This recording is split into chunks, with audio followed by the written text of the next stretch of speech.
Di seseorang itu kalau sudah mendapatkan ketenangan dalam imannya, diberi petunjuk. Dan kalau sudah diberi, Allah nggak nanggung, kasih lagi, kasih lagi, kasih lagi. Karena apa? Karena sudah paham menggunakan harta itu. Seperti apa mesti di-manage? Kemana harus disalurkan? Bagaimana diterimanya? Kalau seorang hamba sudah benar imannya dan merasakan kenikmatan ini, wahum muhtadun, maka passion apapun yang ia pilih selama hidupnya diberikan petunjuk oleh Allah untuk bagaimana mengelolanya supaya baik dunianya dan mulia akhiratnya. Jadi hartanya itu seakan-akan unlimited, gak ada batasnya. Kalau sekarang mungkin gak ada serinya tuh. Tapi beliau tahu kemana harus dikeluarkan. Ada keperluan ini, salurkan. Ada kebutuhan ini, salurkan. Keperluan ini, salurkan. Even non-muslim butuh sesuatu, bantu. Tapi nggak habis-habis. Sampai sekarang masih ada asetnya. Dan masuk surga juga kan? Halo? Masuk surga kan? Ini sudah kaya, menantu Nabi, iman kuat, kaya banget, kebangetan kayanya, surga tingkat tinggi. Ada orang bukan menantu Nabi. Jauh dari Nabi, kaya juga enggak, miskin tapi belagu gitu. Baru saya keluar kata-kata itu ya. Dalam konteks perbuatannya, gitu kan? Dalam konteks apa? Perbuatannya sudah nggak ada harta, pengen mabuk, minjem lagi. Nah, itu yang saya maksudkan itu. Jadi untuk maksiat aja masih ngutang, nggak malu gitu. Nah, itu yang kita bantu, kita doakan, tunjukkan akhlak yang baik. Bikin status. Maksiat kok ngutang gitu ya. Bahkan ada yang harta banyak tapi nggak punya waktu. Sayang. Banyak miliarder, macam-macam triliuner dan sebagainya. Hartanya banyak. Tapi kelihatan nggak punya waktu. Saya kasihan gitu ngelihatnya. Ya, hidupnya buat malam sampai tidur itu pun mimpinya tuh mimpi kerja. Ini kebijakan buat besok. Kasihan. Ya. Ada orang harta banyak nggak punya waktu. Ada yang kebalik. Waktunya banyak, nggak punya harta. Itu pengangguran, ya, pengacara pengangguran banyak acara, gitu kan? Yang hebat itu kan banyak harta, banyak waktu. Itu kalau di teori marketing itu sleeping investor namanya. Di teori marketing dunia, dia invest, tapi dia sambil tiduran, waktunya banyak. Hartanya banyak, tapi kan cara mendapatkan harta itu kerja juga dia kan. Makanya tarik ke marketing akhirat. Itulah orang beriman. Orang beriman tuh kalau benar imannya, waktunya akan banyak karena diberikan keberkahan oleh Allah. Kita akan lanjutkan bahasan kita. Insan beriman jika imannya benar tanpa keraguan dan dengan kebenaran iman itu berkomitmen untuk mematuhi semua apa yang telah Allah tetapkan, maka Allah akan anugerahkan dua hal. Yang pertama kali diberikan kepada insan beriman itu. Ingat ya. Jadi yang pertama diberikan kepada insan beriman, kalau imannya benar. Dan bisa diuji kebenaran iman itu dengan komitmen mematuhi apa yang telah Allah tetapkan. Di saat Allah perintahkan, kerjakan, dia lakukan. Tinggalkan, dia tinggalkan. Apapun itu. Apakah sifatnya ritual? Ritual itu seperti sholat. Hayya 'alas shalah, sholat dia. Tiba Ramadan, ya ayyuhalladzina amanu kutiba 'alaikumussyam. Puasa, dia puasa. Ataupun amalan sosial. Baik yang terkait dengan orang tua, hormati orang tuamu. Sayangi mereka. Hormati tetangga. Kemudian dan sebagainya, berbagi dan seterusnya. Tinggalkan maksiat, jauhi zina, dia tinggalkan. If'al wa la taf'al, kerjakan, jauhi. Maka orang-orang semacam ini akan diberikan oleh Allah yang pertama kali dalam hidupnya itu dua hal. Dan tolong ingat dua hal ini ya. Jadi kalau sudah mendapatkan itu, jaga betul, karena itu akan menjadi pengantar pada kebaikan berikutnya. Rumusnya ditemukan di Quran surah ke-6 Al-An'am ayat 82. Ingat, ilmu ini ilmu yang sangat mahal yang ini dan sangat berharga. Dan kadang ada orang menghabiskan waktunya dalam hidup untuk mendapatkan dua hal ini. Karena ini pengakuan langsung dari Allah Subhanahu wa ta'ala. Penetapan langsung. Sudah. Alladzina amanu. Ada ayatnya, Quran surah ke-6 Al-An'am ayat 82. Ayat 82. Alladzina amanu wa lam yalbisu imanahum bizulmin. Ulaika lahumul amnu wa hum muhtadun. Ayatnya.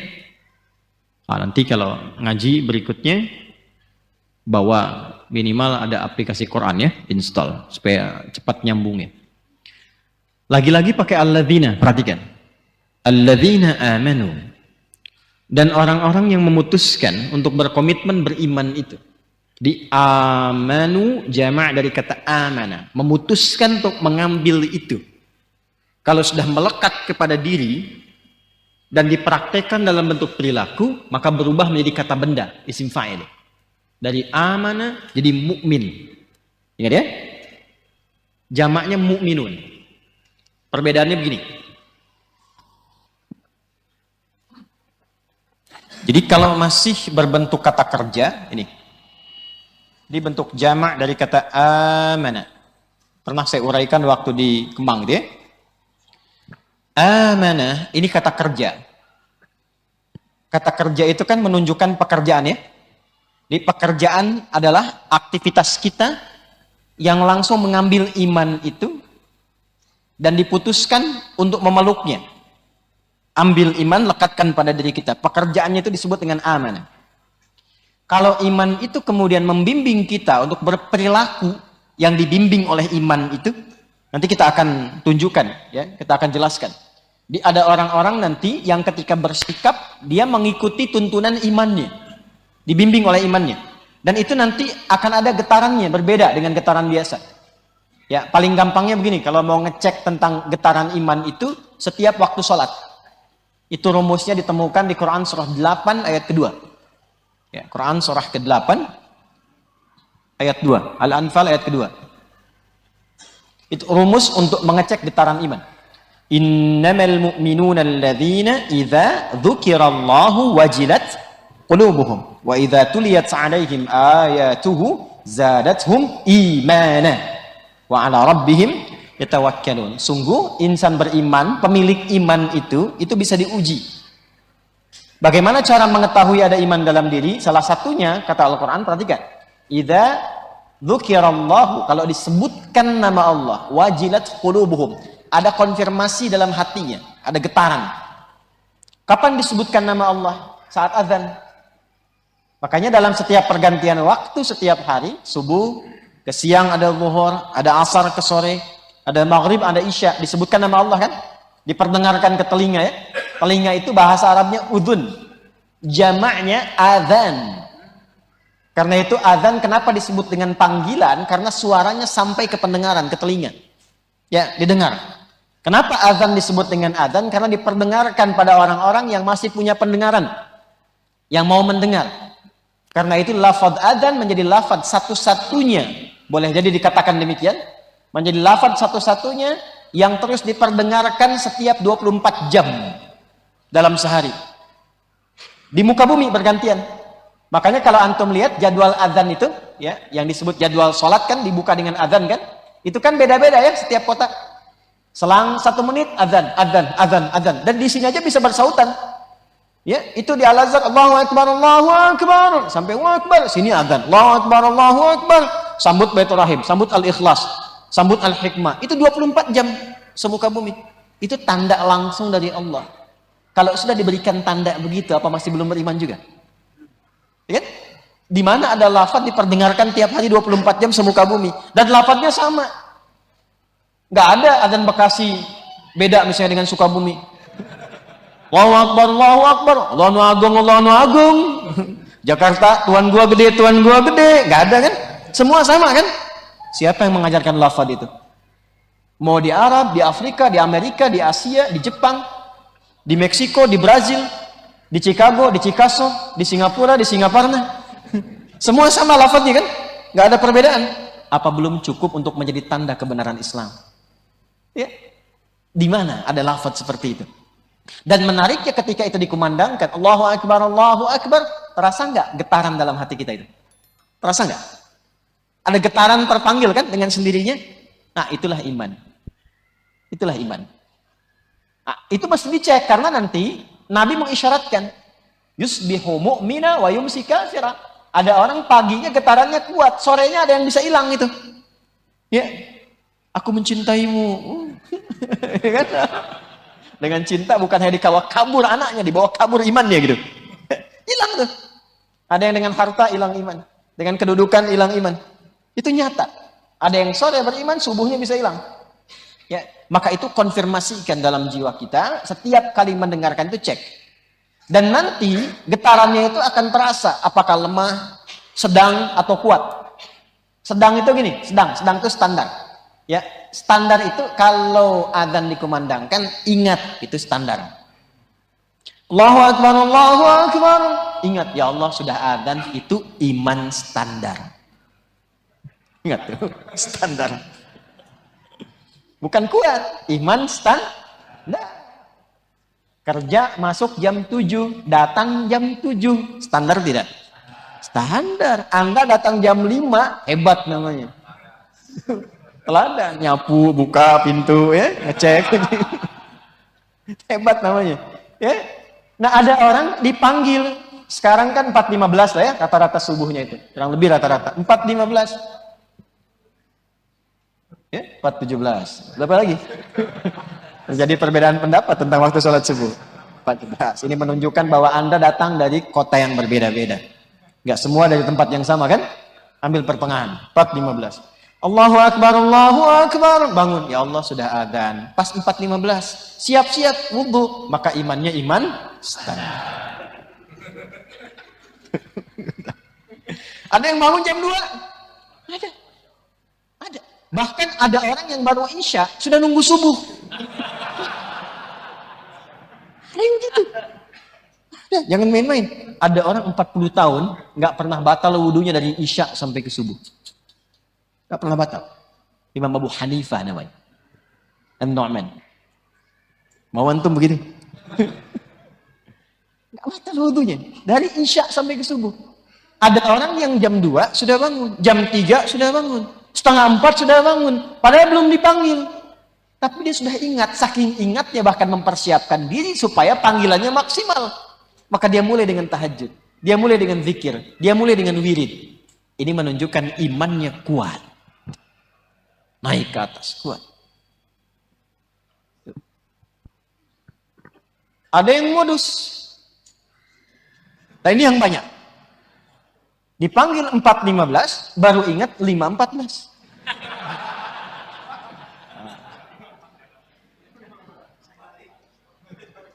Ini baru ingat. Modusnya kan kecapean, gitu kan? Kesiangan. Baik ya? Halo? Jelas ya? Kenapa ada orang lain lebih berat pekerjaannya, dia bisa bangun lebih awal? Anda yang ringan mengatakan, capek, lelah. Apa yang membuat Anda lelah dalam urusan dunia sehingga lupa dengan akhirat? Bukankah Anda ingin nyaman dihisab di akhirat? Maka walahlah di dunia dan nikmatlah di akhirat. Tapi kalau Anda menjadikan akhirat lelah dan dunia nyaman, maka suasana nanti ketika pulang akan terbalik. Ya, kita harus balik dunia dengan akhirat karena nggak akan sama, tapi akan beriringan sepanjang kita mengejar akhirat. Misal begini, kalau kita lahir itu, lihat bayi lahir, bayinya nangis apa ketawa? Halo? Pernah lihat ada bayi lahir ketawa? Ada begitu? Nggak ada ya? Nangis ya? Tapi yang nyambut ketawa atau nangis? Saya belum pernah lihat ada bayi lahir nangis, yang nyambut nangis. Pasti ketawa, Masya Allah. Ada air mata pun ibunya, bapaknya haru kan? Tapi senyum bahagia, riang, ketawa. Itulah dunia. Tapi kan kalau pulang menujunya kan ke akhirat kan? Ke akhirat kan? Perhatikan. Pulanglah Anda dalam keadaan tertawa dan orang lain yang menatap Anda menangis. Itulah akhirat. Jadi biarkan kita lahir dengan menangis, orang tersenyum, dan jadikan diri kita pulang dengan tersenyum dan orang lain menangisi kepergian kita dengan kemuliaan. Catat, jadikan status. Apa di sini? Nah, ini konfirmasi iman. Ya, Quran surah ke-8 di ayat kedua. Quran surah ke-6 ayat 82. Quran surah ke-6 Al-An'am ayat 82. Diawali dengan kalimat yang sama. Alladzina amanu. Ketika digunakan kata alladzina di sini, memberikan kesan bahwa Allah itu sangat konsisten dalam kebaikan dan melebihi semua apa yang digambarkan makhluk. Tinggi. Jadi tetap di sini pun diberi kesempatan yang serupa. Siapapun boleh beriman. Ya, anak kecil, orang dewasa, tua, muda, laki-laki, perempuan. Tapi tak peduli dalam strata sosialnya disebut kaya, cukup, tinggi, rendah, dan sebagainya. Semua punya kesempatan yang sama untuk menjadi insan yang paripurna. Walam yalbisu imanahum bizulmin. Dan dia tidak mengotori imannya dengan keburukan. Tadi yang saya katakan. Ya, imannya mendorong dia untuk berbuat baik. Jangan dikotori, dicampuri dengan syirik misalnya, dengan perbuatan yang bisa merusak, maksiat dan sebagainya. Maka apa yang terjadi? Kalau benar komitmennya, ada kepatuhan dalam dirinya untuk menaati imannya. Kepatuhan itu yang disebut dengan muslim. Muslim. Dari kata aslama yuslimu muslim. Muslim itu artinya tunduk, patuh. Tunduk, patuh. Muslim itu netral, mencakup laki-laki dan perempuan. Tapi kalau ingin dispesifikasikan dengan gender, tambahkan tak di ujungnya untuk membedakan dengan perempuan. Misalnya muslim, laki-laki, tambah tak di ujungnya untuk perempuan. Muslimah. Mukmin, laki-laki. Perempuan? Mukminah. Soim, laki-laki. Perempuan? Nah, itu dia ya. Tinggal tambah tak di ujungnya. Nah, muslim ini gambaran kepatuhan. Patuh tunduk. Patuh kepada Allah. Lewat apa? Lewat petunjuk imannya. Jadi kalau sudah ada getaran dalam jiwa itu, dan dikonfirmasi adalah getaran iman. Jadi nanti beda ya, antara getaran cinta, getaran takut dengan getaran iman itu beda. Ya, getaran takut itu seperti sering saya katakan. Anda bawa kendaraan di jalan tol ke pinggir-pinggir salah, lihat polisi, ada getaran tersendiri kan? Nah itu bukan getaran cinta itu ya, itu getaran salah itu. Dan pasti sudah bukan getaran iman itu. Sudah pasti itu ya. Dan saya sarankan jujur aja, nggak usah nego-nego, nggak usah macam-macam, dan jangan beri peluang untuk berbuat maksiat. Salah ya salah, minta maaf dan terangkan bagaimana cara memperbaikinya. Gitu aja. Nanti Allah berikan hidayah juga kepada petugasnya. Ya, mohon maaf Pak. Itu sumber maksiatnya di situ tuh. Ya, katakan aja sejujurnya. Ya, jelas ya. Kenapa nyambung ke situ? Ini. Nah ini ada unsur kepatuhan. Jadi ketika imannya sudah bersemayam dalam jiwa, melekat kuat, itu nanti membimbing. Beda. Saya tidak akan bawa ke dalam konsep ibadah ritual dulu. Anda baru lihat gambar saja. Itu iman sudah membimbing. Mana yang nyaman untuk dilihat, mana yang tidak layak untuk dipandang. Jadi kalau iman itu semakin kuat, melihat aja sudah ada filternya. Mendengar juga begitu. Orang tuh kalau imannya sudah kuat, mendengar yang tidak pantas, yang nggak bermanfaat itu sudah tidak nyambung. Chemistry-nya sudah beda, frekuensinya sudah nggak sama, nggak nyaman. Ya, diajak ke tempat-tempat yang tidak bermanfaat itu, walaupun belum tentu ada dosanya, tapi nggak bermanfaat. Itu semakin tinggi imannya, semakin dia punya filter mana yang bermanfaat, mana yang memberikan kebaikan. Itulah iman. Nah kalau sudah mendapatkan itu, ulaika lahumul amnu. Yang pertama dianugerahkan oleh Allah kepada insan beriman, ternyata bukan dunia dulu. Bukan kedudukan, bukan harta benda, bukan pengetahuan, bukan kemewahan. Tapi yang pertama, ketenangan dulu. Ulaika lahumul amnu. Tenang. Ini tadi yang saya katakan di pembuka kajian kita ba'da maghrib. Maka insan beriman itu hidupnya cenderung tenang. Kalau sudah tenang itu ada qanaah. Mampu menerima keadaan, mampu menyesuaikan dengan apa yang Allah anugerahkan. Jadi nggak banyak keluhan. Orang tenang itu nggak banyak mengeluh. Orang tenang itu nggak banyak kecewa. Teman-teman yang baru pulang dari pekerjaan nih, ikut tender, sudah kerja keras dan sebagainya. Ternyata hasilnya diambil orang. Kalau imannya kuat, dia terima dulu itu. Nanti dia berikhtiar. Ikhtiarnya pun ada ketenangan di dalamnya. Pada akhir ujung dia tidak mendapatinya pun, Allah berikan petunjuk kepada dirinya bagaimana untuk bersikap. Dan masih tenang. Itu nggak mudah mendapatkan itu. Nggak mudah. Makanya di rumah tangga tadi yang saya katakan didahulukan sakinah kan. Makanya singkatannya kan samara kan. Bukan masara, bukan marasa. Ya kan? Marasa, mawaddah, rahmah, sakinah. Masara, mawaddah, sakinah, rahmah. Tapi singkatan yang enak tetap sama rah. Dibawa ke dapur jadi sambara, gitu kan? Samara, sakinah, mawaddah, dan jadi ketenangan itu yang paling pokok, yang paling dasar ini. Baru setelah itu wahum muhtadun. Diberi petunjuk oleh Allah untuk mendapatkan solusi dari setiap kesulitan yang ia alami. Ini selalu mendapatkan petunjuk. Solusi. Wah, ini kalau sudah begini enak hidup kita. Ini umum bentuknya. Dan ini nggak nanggung. Semakin kuat imannya, semakin tidak nanggung pemberian Allah. Contoh begini. Hidayah itu jangan diartikan selalu untuk mendapatkan kekuatan untuk masuk Islam. Atau berislam dalam konteks ibadah ritual. Tidak. Jangan dibatasi di situ. Hidayah itu bisa Allah berikan kepada seorang hamba untuk mengelola nikmat yang Allah titipkan kepadanya. Contoh. Kenal Utsman bin Affan? Bagus. Abdurrahman bin Auf? Lantas siapa yang Anda kenal? Doraemon, Pokemon, Dragon Ball. Kenali.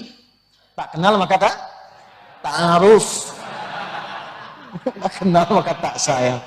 Ya, kenal itu tidak harus selalu karena Anda kenal isi tetangga tidak harus menyayanginya. Paham? Tak kenal maka ta'aruf. Kenali. Nah, kenapa jadi ke situ? Antum sih kadang-kadang itu. Woi, sampai mana tadi kita itu? Balik sini. Balik sini, kembali. Maka kenali Utsman bin Affan radhiyallahu taala anhu. Bagaimana tingkat keimanannya kepada Allah, keyakinannya, ketawaduannya. Bahkan Utsman itu malu kalau terfikir berbuat maksiat, malu. Sampai malaikat pun malu ketemu Utsman. Saking solehnya. Di setiap sahabat itu punya kemuliaannya sendiri. Malu. Dan banyak kisahnya yang viral dalam hadis-hadis sahih. Makanya sehari biasakan baca satu hadis. Baca aja. Hadis kan nggak harus dihafal. Hadis tidak harus dihafal. Dan hadis itu boleh dipahami dengan makna. Kalau Quran harus dengan lafadznya. Tapi hadis boleh dipahami dengan makna. Anda ingin belajar tentang bisnis, keluarkan hadis-hadis tentang bisnis. Hadis-hadis tentang rumah tangga. Ambil satu aja setiap hari. Satu baca sampai paham. Utsman itu luar biasa. Nah, apa yang ingin saya katakan? Utsman itu tingkat keimanannya sangat kuat. Dekat dengan Allah. Orangnya tenang. Itu mau meninggalnya itu. Sampai datang ke rumahnya kriminal itu yang datang. Dan mengeksekusi sesuai dengan ajalnya. Dan itu baru baca Quran. Dan itu sedang puasa. Sedang puasa. Dan kita sudah mengenal bahwa Utsman di antara orang yang tersukses di zamannya, bahkan kekayaannya sangat luar biasa. Saya kemarin menunaikan umrah, itu sudah berdiri hotelnya atas nama Utsman bin Affan. Hotel wakaf Utsman bin Affan. Sampai sekarang masih dirasakan energi kemuliaannya. Hasil dari hartanya itu. Termasuk orang paling kaya yang hidup di zamannya. Paling kaya. Tahukah Anda? Sekaya-kayanya Utsman, termasuk Abdurrahman bin Auf, Tamim Ad-Dari, itu disebutkan oleh Imam An-Nawawi dalam kitabnya At-Tibyan. Fi Adab Hamalatil Quran, masih sempat tahajud. Setiap malamnya masih sempat tahajud sampai khatam Al-Quran. Jangan tanya bagaimana caranya, karena orang soleh itu diberkahi. Bukan hanya dalam hartanya, tapi dalam waktunya. Tahu Ashabul Kahf? Tidurnya kayak sehari kan? Padahal sudah 309 tahun kan? Mudah bagi Allah memberikan keberkahan. Jadi ketika seseorang diberikan berkah dalam waktunya, kadang tidur 5 menit tapi deep sleep rasanya seperti 3 jam, 2 jam. Ya, Utsman bin Affan. Apa yang Allah titipkan kepada beliau? Di antaranya harta. Di seseorang itu kalau sudah mendapatkan ketenangan dalam imannya, diberi petunjuk. Dan kalau sudah diberi, Allah nggak nanggung. Kasih lagi, kasih lagi, kasih lagi. Karena apa? Karena sudah paham menggunakan harta itu. Seperti apa mesti di-manage? Kemana harus disalurkan? Bagaimana diterimanya? Kalau seorang hamba sudah benar imannya dan merasakan kenikmatan ini, wahum muhtadun. Maka passion apapun yang ia pilih selama hidupnya diberikan petunjuk oleh Allah untuk bagaimana mengelolanya supaya baik dunianya dan mulia akhiratnya. Jadi hartanya itu seakan-akan unlimited, gak ada batasnya.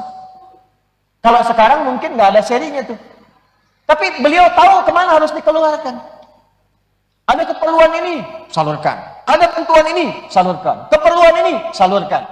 Even non-muslim butuh sesuatu, bantu. Tapi nggak habis-habis. Sampai sekarang masih ada asetnya. Dan masuk surga juga kan? Halo? Masuk surga kan? Ini sudah kaya, menantu Nabi, iman kuat, kaya banget, kebangetan kayanya, surga tingkat tinggi. Ada orang bukan menantu Nabi. Jauh dari Nabi, kaya juga enggak, miskin tapi belagu gitu. Baru saya keluar kata-kata itu ya. Dalam konteks perbuatannya, gitu kan? Dalam konteks apa? Perbuatannya. Sudah nggak ada harta, pengen mabuk, minjem lagi. Nah, itu yang saya maksudkan itu. Jadi untuk maksiat aja masih ngutang. Nggak malu gitu. Nah, itu yang kita bantu, kita doakan. Tunjukkan akhlak yang baik. Bikin status. Maksiat kok ngutang gitu ya. Nah ini. Jadi isi dulu dengan iman. Ini kalau sudah beriman itu, tinggal nanti pilih mau jadi apa. Di jabatan, bagus. Orang itu kalau sudah beriman, jabatannya digunakan untuk maslahat. Pasti semua kebijakannya baik.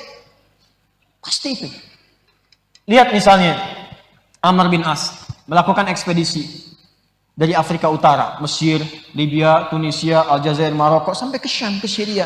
Itu setiap yang dilewatin di situ. Jadi Muslim beriman, makmur tempatnya. Berubah makmur. Makanya dalam Islam, datang ke setiap tempat itu membuka semua nilai kebaikan. Membuka segala yang baik itu disebut dengan Fathah namanya. Fathah. Allah disebut dengan Fathah. Inna fatahna laka fatham mubina. Surah Al-Fatah. Nah itu spiritnya begini. Spiritnya bagi setiap umat Islam. Kenapa datang ke setiap tempat itu Islam tidak mengenal ekspansi. Nggak ada penjajahan di Islam. Yang ada itu membuka semua nilai-nilai kebaikan. Makanya orang Islam datang kemanapun pasti tempatnya jadi baik. Andalusia di Iberia itu dulu tertinggal, nggak punya peradaban. Kapan menjadi maju dan jadi mercusuarnya di Eropa sampai punya peradaban dan sekarang masih bisa disaksikan peninggalannya. Ketika Islam masuk ke situ, memberikan manfaat. Tadinya membantu, ada orang datang minta suaka kepada Musa bin Nusair, gubernur Afrika Utara. Jadi Afrika itu dulunya provinsi di wilayah keislaman, provinsi. Nanti jenderal besarnya, panglimanya namanya Tariq bin Ziyad. Dulu panglima itu banyak di Islam. 12.000 sahabat Nabi, itu 38-nya panglima. Jadi silahkan mau jadi tentara, jadi polisi, di macam-macam, ketahanan, keamanan dan sebagainya. Jadi Islam, jadi Muslim itu pasti jadi baik. Polisi-polisi yang baik, tentara-tentara yang baik, pejabat-pejabat yang baik, pebisnis-bisnis yang baik. Tariq bin Ziyad datang dengan pasukan ke sana, dibantu itu, yang kesulitan itu. Lalu diminta jangan pergi, jangan pulang, tinggal di sini. Singkatnya dibantu, tinggal di situ, muncul peradaban. Secara singkatnya demikian. 700 tahun. Jadi cahaya di Eropa. Ya, itu luar biasanya. Sama ke Nusantara juga begitu. Ya, dulu banyak ketertinggalan, kemiskinan, ya, gap dalam kemasyarakatan, tingkat sosial, ada kasta dan sebagainya. Datang orang-orang Islam yang disebut Wali Songo itu, ditata lagi, dirapikan. Sehingga muncul kemuliaan, kebaikan. Jadi Islam itu datang membawa nilai. Ya, bisa berkesesuaian dengan adat, dengan tradisi. Jadi diislamkan artinya dipertahankan yang baiknya, diberikan tambahan kebaikan di situ. Jadi nggak berbenturan. Ya, pakaian silahkan, pakai batik silahkan, pakai sarung silahkan. Ya, nggak ada masalah. Tapi tutup auratnya. Ya, coba lihat. Jangan dilihat. Coba pernah dengar, gitu kan? Ya. Tayangan orang-orang dulu, bagaimana orang-orang dulu berpakaian. Datang para ulama kita, dibuat simpul-simpul pakaian, dibikin baju-baju, namanya baju takwa, disingkat jadi koko. Ya, dibawa kemudian pakai sarung, jadi sarungan dari syariat, syara'an. Pakaiannya pakaian takwa. Ya, kemudian ditutup dengan syariat, sarungan, pakai peci, disebut dengan kopiah dari kata khufyah. Jadi kalau sudah bersyariat itu mesti khufyah, tunduk, tawadu, jangan sombong. Kalau sudah punya ilmu, sudah merasa soleh, sudah baik, tawadu. Ciri orang soleh itu tawadu. Pintar yang soleh, tawadu. Pejabat soleh, tawadu. Orang kaya soleh, tawadu. Pakaiannya bakiak. Ya, bako dan yakin. Yakin kepada Allah bahwa Anda akan berpaling. Cuman Allah yang kekal. Anda akan berpulang. Hanya Allah yang kekal. Itu dulu konsepsi dasar. Nggak banyak teorinya, cuma dipakai. Kan tapi jadi orang dulu tuh baik-baik. Saya ngelihat generasi ayah saya waktu kecil-kecil itu. Saya kecil. Ya, lihat tetangga bagaimana. Kita itu masih tahu dan dengar. 3-4 bukit, 4 gunung meninggal. Kita masih tahu itu. Ya, kita rindu itu masa-masa itu. Rindu. Ya, permainan-permainan yang sederhana, kebahagiaan, tawa, ceria, kemana semua itu? Kok sekarang saling melukai? Ada yang bahkan tega menghilangkan nyawa. Kok orang tua tak terlukiskan bagaimana perilakunya? Kemana itu kemuliaan yang dulu pernah kita dapatkan? Mungkin ini yang kurang tuh ini. Bukan teori-teorinya, bukan kemegahan ilmu dan sebagainya. Boleh jadi iman itu yang kurang dilatih lagi. Ada yang hilang. Ada yang hilang. Makanya dasar pokok berdirinya negeri ini, pokok pertamanya ketuhanan yang Maha Esa. Nanti turunannya pasal 29. Di negaranya ayat 1 dijaga negara berdasar atas ketuhanan yang Maha Esa. Untuk rakyatnya, penduduknya pasal 29 ayat 2-nya. Negara menjamin kemerdekaan tiap-tiap penduduk untuk memeluk agamanya masing-masing dan beribadah menurut agama dan kepercayaannya itu. Itu. Jadi itu yang sekarang mesti kita hidupkan. Kalau orang beriman, pasti dia orang baik. Nah sekarang cek, sudah baik belum? Jangan tunjuk orang. Kalau satu menunjuk begini, 4 itu kembali ke kita. Tunjuk diri kita masing-masing dulu. Ya, kembalikan pada diri kita. Nah biasanya kalau sudah baik, nanti kebaikannya akan menular. Apalagi kebaikan di keluarga. Kalau ayah baik dapat rezeki, nanti anak dapat bagiannya. Sebaliknya anak disiapkan baik, ayah bisa dapat bagian dari rezeki anaknya. Itu ada dasarnya di Quran surah ke-17 Al-Isra. Tulis aja dulu. Ayat 31. Dan Quran surah ke-6 ayat 151. Alhamdulillah. Quran surah 17 ayat 31. Udah? Wala taqtulu auladakum khasyata imlaq, ada? Baik, itu Quran surah 17 Al-Isra ayat 31. Nanti kebalikannya Quran surah ke-6 ayat 151, 151.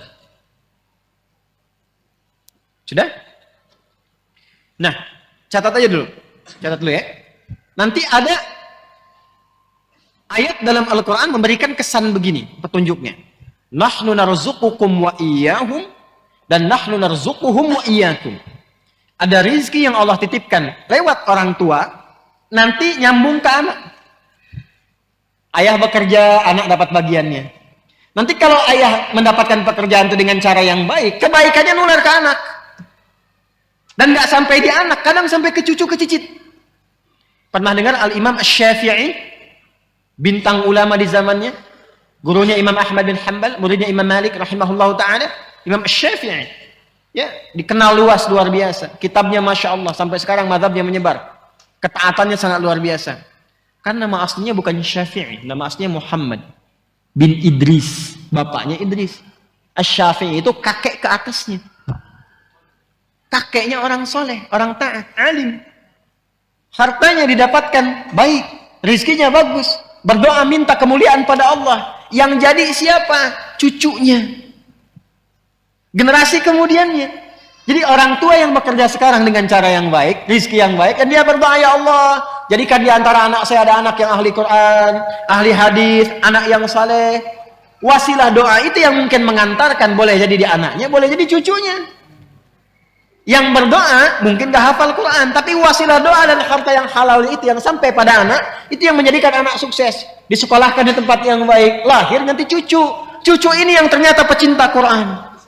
Dan cucu itu menjadi ahli Quran. Boleh jadi bukan karena ikhtiarnya saja. Mungkin 30%, 70%-nya doa kakeknya.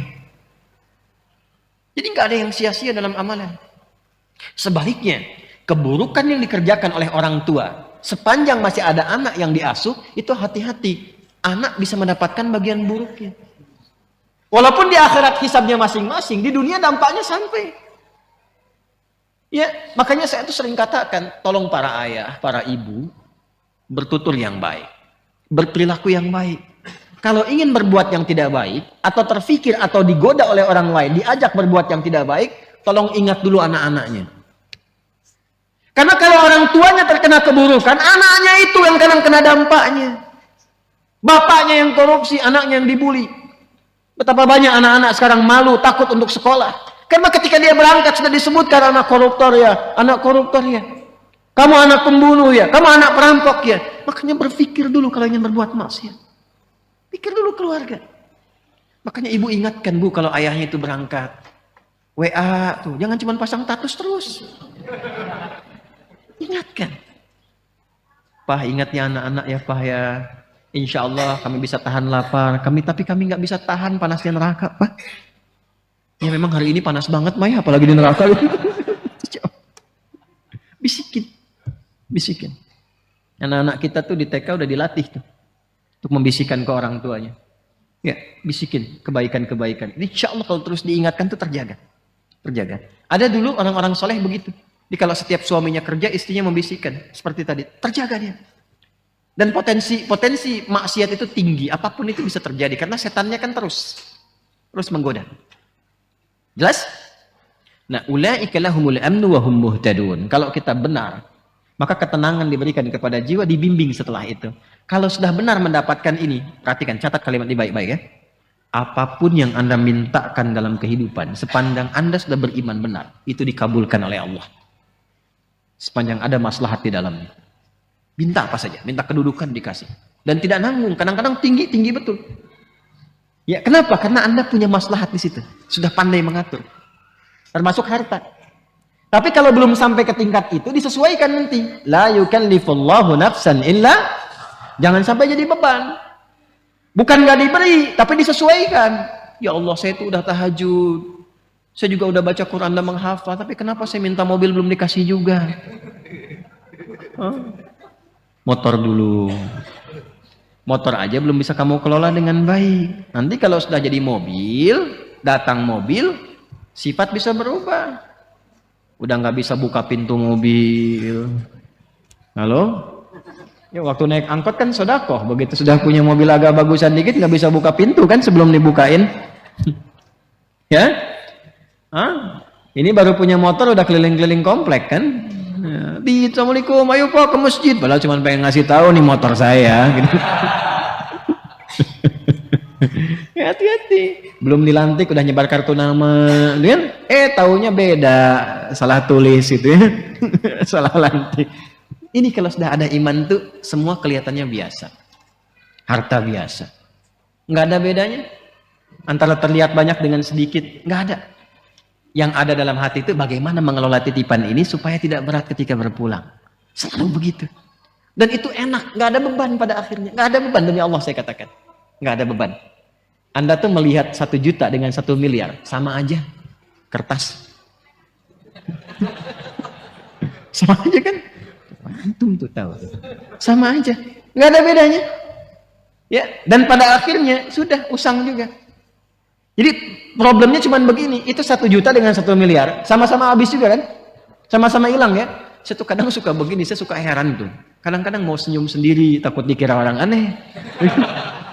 Tapi ini perkara emang patut disenyumin. Orang berangkat gelap, kerja, capek begini, mencari sesuatu yang mau habis. Mencari sesuatu yang habis. Ya, berangkat, bahkan kadang ada yang berkelahi, ada yang berselisih, memperebutkan sesuatu yang hilang. Ya, yang kalau dimakan keluar jadi kotoran, disimpan juga hilang juga.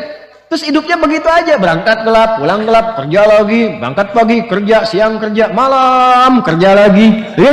Jadi nggak ada yang dalam hidupnya itu semua kerja bagus memang, tapi ketika dapat sesuatu hilang. Ya. Bahkan ada yang harta banyak tapi nggak punya waktu. Sayang. Banyak miliarder, macam-macam triliuner dan sebagainya. Hartanya banyak. Tapi kelihatan nggak punya waktu. Saya kasihan gitu ngelihatnya. Ya, hidupnya buat malam sampai tidur itu pun mimpinya tuh mimpi kerja. Ini kebijakan buat besok dulu. Kasihan. Ya. Ada orang harta banyak nggak punya waktu. Ada yang kebalik. Waktunya banyak nggak punya harta. Pengangguran. Ya, pengacara pengangguran banyak acara gitu kan. Ya, itu. Waktunya banyak, tidak punya harta. Ya, sedikit. Ada lagi yang sedikit harta, sedikit waktu. Itu yang tipe-tipe pekerjaan terbatas, yang dapat salary terbatas itu, yang belum akhir bulan udah habis gitu. Ya, berangkatnya kan gelap kan, berangkat gelap, dipaksa kerja gini, belum akhir bulan habis, nyicil lagi, utang lagi, gali lagi, tepuk lubang lagi, sedikit waktu, sedikit harta. Jadi dia punya sedikit untuk dirinya, tapi sedikit juga yang dia dapatkan. Ya, yang hebat itu kan banyak harta, banyak waktu. Itu kalau di teori marketing itu sleeping investor namanya. Di teori marketing dunia, dia invest tapi dia sambil tiduran, waktunya banyak, hartanya banyak, tapi kan cara mendapatkan harta itu kerja juga dia kan. Makanya tarik ke marketing akhirat. Itulah orang beriman. Orang beriman tuh kalau benar imannya, waktunya akan banyak karena diberikan keberkahan oleh Allah. Jadi itu jalan ke pekerjaan aja masih bisa hafalan Quran. Masih bisa ngaji, masih bisa dengerin murattal, waktunya banyak. Jadi nggak ada kata nggak punya waktu untuk ngaji, masih banyak waktunya. Zikirnya itu bisa sambil jalan, pulang aja jalan. Ya, sambil zikir. Di kendaraannya juga masih dengar Quran. Diskusinya masih bermanfaat. Itulah yang banyak waktu. Dan banyak peluang. Kalau bentuknya harta diberikan oleh Allah, bentuknya kedudukan dinaikkan oleh Allah, karena ada manfaat di dalamnya. Jadi kalau ingin cepat mencapai sesuatu dengan mudah, shortcutnya gampang. Beriman dengan cara yang benar. Nah, tanda orang beriman itu, kalau sudah beriman, diberikan ketenangan, dapat bimbingan. Bimbingan pertama yang Allah berikan, wahum muhtadun, itu bimbingan untuk berbuat baik. Ya, setiap yang berbuat disebut dengan amal. Setiap kebaikan yang didorong oleh iman disebut dengan soleh. Amal baik yang dihasilkan oleh iman disebut dengan amal saleh. Karena itu di sini kalimatnya berbunyi wabasyiril ladzina amanu wa amilus. Itu yang saya katakan di awal, orang beriman itu pasti baik. Jadi kalau kita sudah jadi orang baik, apalagi diisi dengan ilmu, apa saja gampang didapatkan. Mau jadi apapun. Beriman yang kuat, ilmu isi. Sekarang mau jadi apa? Imannya dulu. Makanya dulu orang-orang hebat itu dimulai dengan penguatan iman. Dulu bukan sekolahnya dulu Pak, Bu. Sholatnya dulu. Lalu Quran. Sholat sudah bagus, Qurannya sudah bagus, lalu ditempatkan di bimbingan para ulama. Mereka belajar. Kalau saya sebut ulama, jangan bayangkan yang materi Islami saja. Itu orang Islam dulu itu, hafal Quran, hafal tafsir, tahu banyak hadis. Tapi saat yang bersamaan ahli fisika, ahli matematika, ahli kimia, ahli kedokteran. Itu ada buku kalau nggak salah Bidayatul Mujtahid tuh di situ tuh, yang terjemahan warna biru itu sampulnya, terjemahannya Bidayatul Mujtahid. Itu karangan siapa? Ibnu Rushd. Siapa Ibnu Rushd itu? Dokter bedah. Dokter bedah hafal Quran dan bisa mengarang fikih, kitab fikih komparasi madhab. Ya, ini bab ini pendapat ulama ini, ulama ini disajikan. Nggak ada tarjihnya, dikomparasikan. Yang nulis siapa? Dokter bedah. Ini dokter bedah dulu tuh, dokter spesialisasi pembedahan tapi juga hafal Quran. Itu yang sekarang mesti kita wujudkan. Dan akhirnya apa? Muncul khazanah keilmuan, muncul peradaban. Saya mengharapkan besok ada pilot ahli Quran, arsitek hafal Quran, polisi, tentara, pejabat ahli Quran. Kalau sudah begitu pasti baik. Pasti baik. Ada yang datang ke dokter berobat. Bapak kenapa? Saya kepalanya kok kayak vertigo gitu. Yang dirasakan apa? Kayak bolak-balik, kayak gempa begini. Kapan terjadinya? Itu kalau tetangga saya tuh dia pakai mobil baru, saya vertigo. Dia pakai baju baru, saya pusing. Ya. Nah, udah, karena dokternya ahli Quran, nggak akan dikasih obat kimiawi, nggak akan dikasih obat herbal. Ini Pak, resepnya. Quran surat sekian, ayat sekian. Ulang. Oh, ini di mana apoteknya? Di masjid.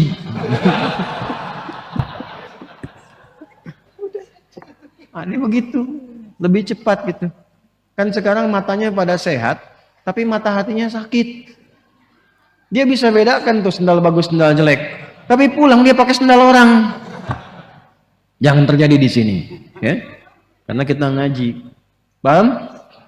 Nah ini, jadi kalau sudah begini, wabasyiril ladzina amanu wa amilus shalihat. Itu yang harus kita tanamkan pada jiwa, jadi orang baik. Tapi kebaikannya diisi oleh iman. Nanti kalau sudah konsisten, Allah akan tambahkan nikmatnya. Dan gak usah repot-repot. Mau masuk ke kampus bagus, nanti Allah tunjukkan. Mau dapat jabatan promosi, gak usah pakai rumus-rumus yang maksiat, nyogok ini itu macam. Nanti ditunjukkan sendiri. Tiba-tiba datang orang baik, tiba-tiba datang komandan baik, dikasih referensi, tiba-tiba pimpinan mengarahkan. Bisa terjadi. Allah itu kalau sudah menetapkan seorang hamba baik, ditemukannya dengan yang baik lagi. Baik, baik dengan baik terus. Dan menebarkan aura kemuliaan. Dan bisa menerima di posisi apa Allah tempatkan. Jadi cara berpikirnya begini. Allah kasih ini berarti yang diinginkan ini. Alhamdulillah ditempatkan di sini berarti harus ada kebaikan di tempat ini. Kalau dia sudah khatam nanti dipindahkan. Begitu cara berpikirnya. Jadi nggak sibuk nyari ini, nyari itu, capek sendiri. Ya, pulang ke rumah juga yang di rumah nggak dapat kebagian berkahnya. Ya, berkah waktu, berkah kasih sayang, berkah perhatian, berkah macam-macam. Jelas? Baik. Nanti kalau sudah seperti itu, pulang ke akhiratnya pun mendapatkan penerimaan terbaik. Ya, dari hasil amal soleh yang dihasilkan lewat imannya. Penerimaan itulah yang menghasilkan jannah. Ya, dan dia berhak mendapatkan itu. Haknya itu yang menggunakan kata anna dan lahum yang kemarin saya bahas.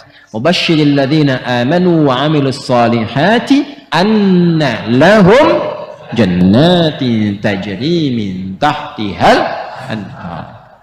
Ini saya perkenalkan kitab bagus, Tafsirul Baydawi. Ya. Tafsirul Baydawi. Ini tafsirnya singkat padat, nggak banyak. Cuman 3 jilid, ada yang 2 jilid juga. Ini paling-paling sebulan selesai dibaca, cuman bahasa Arab. Ya. Bahasa Arab tuh. Nggak pakai harokat lagi. Ya, cuman ayatnya yang pakai. Maksud saya ya belajar, bukan tertawa. Belajar. Ya, belajar. Anda tuh Masya Allah, untuk tahu yang tertulis pakai bahasa Inggris, kan belajar bahasa Inggris. Bayarnya mahal-mahal. Investasinya tinggi, sampai jutaan. Sampai saya lihat ada yang orang bayar belasan juta, puluhan juta. Hanya untuk baca urusan dunia. Ini masa depan kita. Ini akhirat kita. Ya, kadang udah dikasih gratis, gurunya datang duluan, datang sendiri, nulis sendiri, ngapus sendiri, nerangin sendiri, kadang-kadang juga bawa snack sendiri. Belum mau juga dengan cara apa lagi difasilitasi. Belajar dari sekarang, mumpung masih ada waktu, minimal bisa paham bacaan sholat. Belajar, kalau sudah paham, coba Al-Fatihah. Sudah berapa kali dibaca sampai sekarang? Sehari baca Al-Fatihah berapa kali? 14 atau 15 kali? 17. Kalau 15 kali berarti sholat duhurnya 2 rakaat. 17 kali. Pertanyaan saya kan kalau dikalikan selama hidup dari baligh, artinya sudah ribuan kali kan? Coba jujur aja pada diri sendiri. Paham nggak yang dibaca itu? Nih, saya kasih rahasia ya. Ini diantara kita saja. Janji ya. Takbir saja. Kalau paham yang dibaca, itu nikmatnya tak terlukiskan. Abu Bakar As-Siddiq radhiyallahu taala anhu, itu baru takbir Allahu Akbar sudah gemetar, nikmatnya khusyuk. Ali bin Abi Thalib radhiyallahu taala anhu, Sayyidina Ali bin Abi Thalib, itu pernah kena duri yang tipis itu kan, itu sakit ya, nyabutnya sulit tuh. Apa bahasa Rusianya itu kacugak, kacugak. Itu kena duri tajam, sakit dan sulit dicabut. Jadi begitu mau dicabut terasa. Ada sahabat bilang begini, temannya, kawan beliau, saya tahu kapannya waktu yang tepat untuk mencabut. Begitu takbir, Allahu Akbar, takbir, itu dicabut durinya, bahkan tidak ada perubahan di ekspresi wajahnya, sama persis dengan saat mulai bertakbir. Gitu. Hanya satu kalimat, Allahu Akbar. Ucapkan di lisan, terjemahkan di pikiran, Allah Maha Besar. Di pikiran kita mengikuti, menerjemahkan. Sebab kalau pikiran tidak mengikuti, setan memiliki celah. Namanya khanzab. Ada setan penggoda orang sholat namanya khanzab.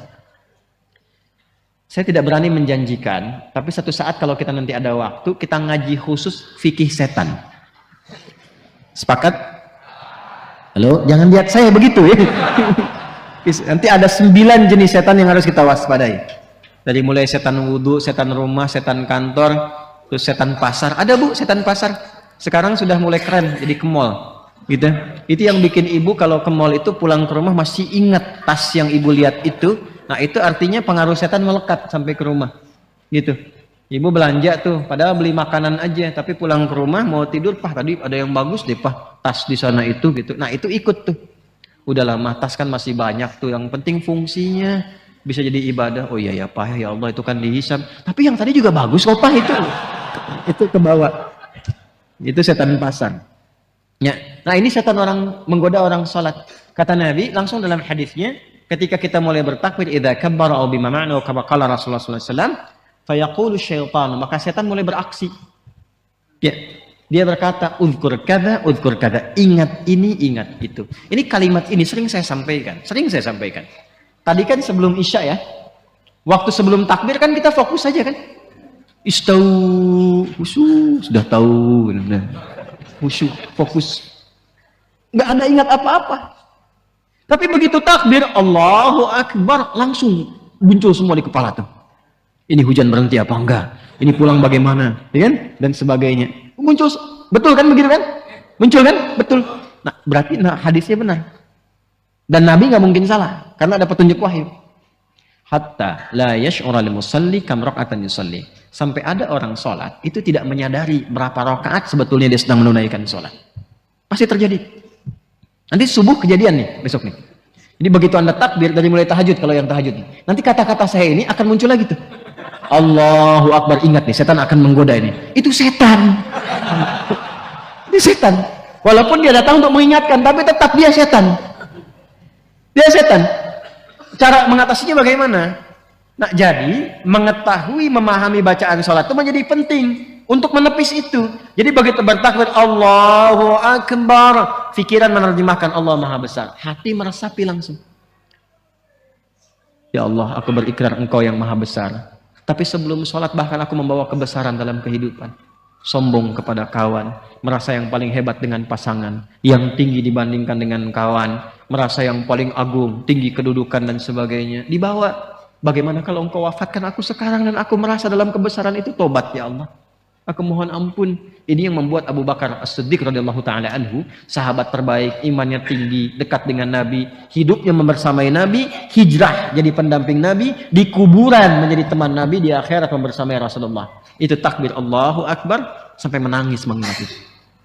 Maka dalam kesadaran itulah kita mengucapkan Allahumma ba'id baini wa baina khataaya kama ba'adta bainal masyriqi wal maghrib. Khotoyaya, ya kecil di belakang itu ya pengakuan. Ya Allah, saya mengakui saya ini banyak salahnya. Hamba ini banyak maksiatnya ya Allah. Sedangkan hamba masih mengaku hambamu.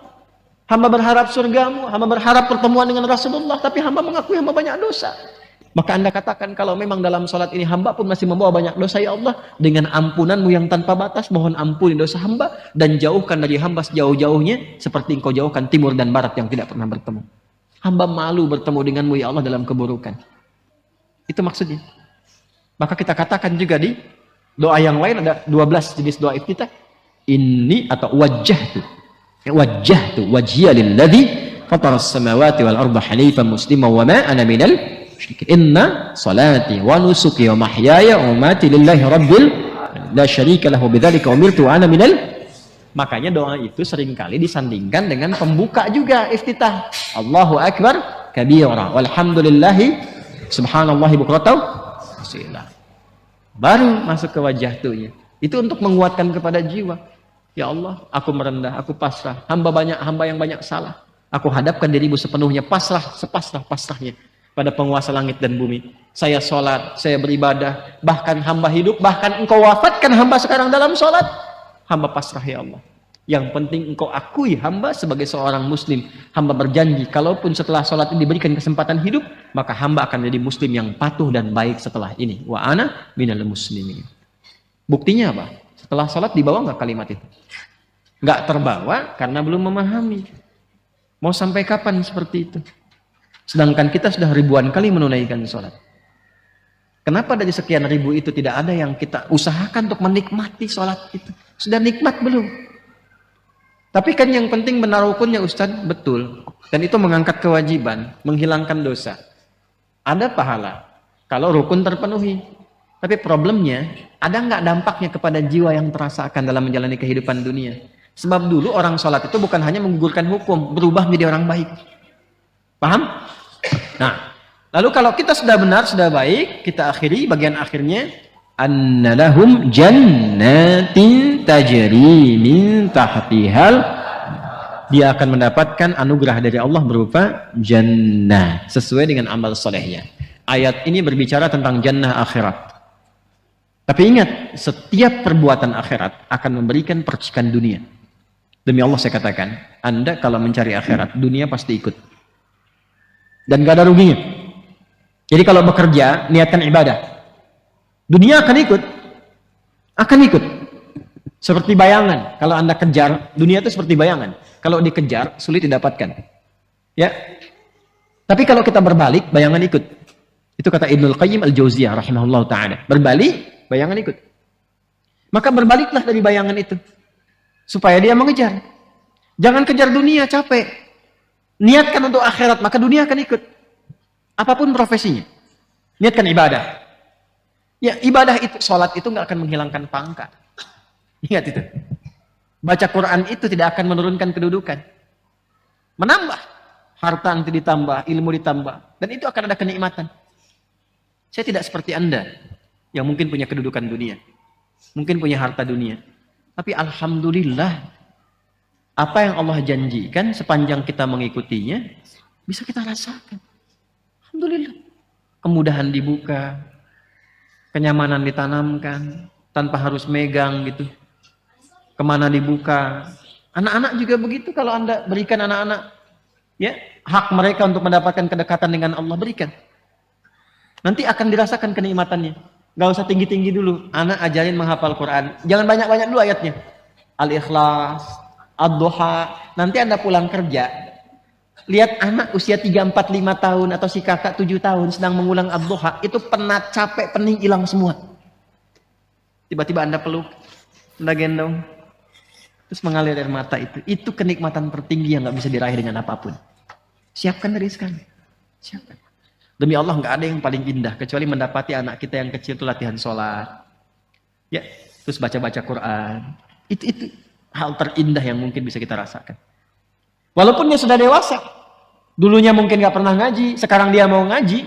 Itu Anda pulang dari kantor, lihat anak Anda SMA sedang baca Quran begini, itu penat hilang, capek hilang, ya indah. Mulai aja di rumah, pakai dulu speakernya biar ngaji, speaker aktifnya misalnya pakai dulu. Ya, nggak ada speaker merek Adi Hidayat ya. Sekarang banyak dijual speaker rekomendasi Ustadz Adi Hidayat. Enggak, saya nggak pernah rekomendasikan merek-merek. Ya, saya bukan penjual dan sebagainya. Tapi saya katakan kalau Anda hidupkan dengan Quran, itu akan maksimal. Jelas? Nah, percikan dunianya itu kadang disebut dengan nama yang sama, jannah juga. Apa artinya jannah? Ini 5 menit kita ambil dulu ya, supaya kita selesaikan. Saya sudah baca ini ya, saya sudah baca. Ini kalau mau baca juga silahkan. Ya. Sudah baca, jadi dari baca ini saya sampaikan untuk memudahkan. Ya, untuk memudahkan. Jannah. Sudah? Asal katanya dari kata al-jannu dulu. Itu asal kata awalnya. Al-jannu. Alif lam jim dan nun. Asalnya jim dengan nun. Sudah? Saya berikan rumus cepat dulu ya. Setiap ada kalimat dalam bahasa Arab yang dimulai dengan jim dan nun, ya, dan nunnya itu bertasydid pada umumnya. Pada umumnya. Kalau nggak bertasydid nanti ada 2. Itu biasanya sesuatu yang tersembunyi, yang tidak nampak dalam pandangan, atau sesuatu yang menaungi. Saking menaunginya seakan-akan menutupi sehingga tidak tampak dari luar. Jadi semua kata dalam bahasa Arab yang dibuka dengan jim dan nun itu pada asalnya memiliki arti sesuatu yang tak nampak dalam pandangan secara langsung, yang tersembunyi. Contoh, yang paling viral jim dengan nun, jin. Jin. Jin. Ya. Jim dan nun. Jin. Jin kenapa disebut dengan jin? Karena memang dia tercipta dengan fitrah yang tersembunyi, tak nampak dalam pandangan kita. Jelas ya? Makanya di Al-Quran, pasangannya, lawannya itu dengan ins. Ins, setiap ada jin, ada ins. Disebutkan pasangan berlawanan ini sebanyak 18 kali dalam Al-Quran. Ya ma'syaral jinni wal wa ma khalaqtul jinna wal. Setiap ada jin, ada ins. Nah, ins itu lawannya. Kalau jin tersembunyi, ins itu tampak, terlihat.